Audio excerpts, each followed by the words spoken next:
வணக்கம் வணக்கம் வணக்கம் வணக்கம் நண்பர்களே. அதிமுகவோட சமாதான பேச்சுவார்த்தை நடத்த முயற்சிக்கும் பாஜக பிடிகொடுக்காம விலகி ஓடும் இபிஎஸ். இது சார்ந்த தகவல்களை நீங்கள் முழுமையாக பார்க்கணுன்னு நினச்சிங்கன்னா நம்ம சேனலை சப்ஸ்கிரைப் பண்ணி பெல் ஐக்கானை கிளிக் பண்ணி வச்சுக்கோங்க. வாங்க வீடியோக்குள்ளே போகலாம். அதிமுக பாஜக கூட்டணி முறிவு. அதிமுக பொதுச் செயலாளரும் முதலமைச்சருமான ஜெயலலிதா மறைவுக்கு பிறகு பார்த்தீங்கன்னா, கடந்த 2019ஆம் ஆண்டு நாடாளுமன்ற தேர்தலின் போது பாஜகவுடன் அதிமுக கூட்டணி அமைத்து தேர்தலில் போட்டியிட்டது. இந்த தேர்தல்ல தமிழகத்தில போட்டியிட்ட 38 இடங்கள்ல அதிமுக, பாஜக கூட்டணி தோல்வியை தழுவியது தான் உண்மை. இதனை அடுத்து தான் சட்டமன்ற தேர்தலிலும் 2 கட்சியும் கூட்டணி அமைத்தது.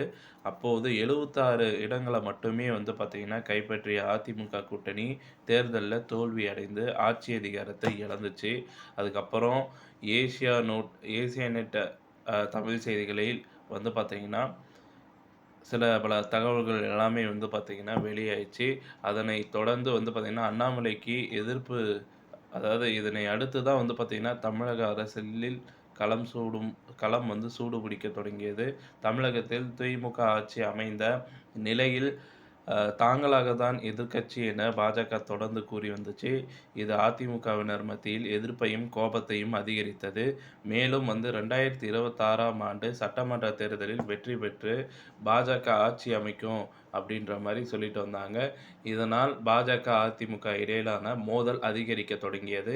இந்த காலகட்டத்தில் பாஜக மாநில தலைவர் அண்ணாமலை முன்னாள் முதலமைச்சர்கள் அறிஞர் அண்ணா மற்றும் ஜெயலலிதா தொடர்பாக சர்ச்சைக்குரிய கருத்துக்களை தெரிவித்து, மேலும் இதனால் அதிருப்தி அடைந்த அதிமுக தலைவர்கள் அண்ணாமலைக்கு எதிராக தங்களது கருத்துக்களை கூறி வந்தாங்க. இதனால் 2 தரப்பு தலைவர்களும் மோதிக்கொண்டாங்க. விலகி ஓடும் எடப்பாடி, அதாவது இதனை அடுத்து நடைபெற்ற அதிமுக மாவட்ட செயலாளர்கள் கூட்டத்தில் பாஜக கூட்டணியிலிருந்து அதிமுக விலகுவது என்று முடிவெடுக்கப்பட்டது.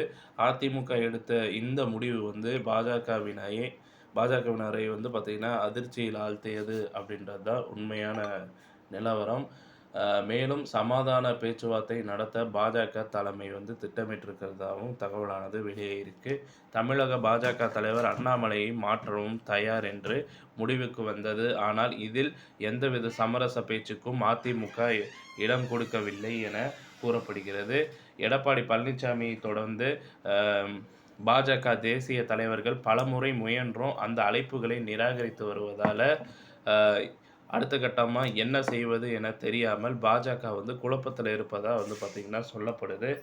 இத்துடன் இந்த செய்தி தகவல் முடிவடைகிறது. இந்த செய்தி தகவல் பிடிச்சிருந்தால் லைக் பண்ணுங்கள், ஷேர் பண்ணுங்கள். மறக்காமல் நம்ம சேனலை சப்ஸ்கிரைப் பண்ணி பெல் ஐக்கானை கிளிக் பண்ணி வச்சுக்கோங்க. நன்றி, வணக்கம்.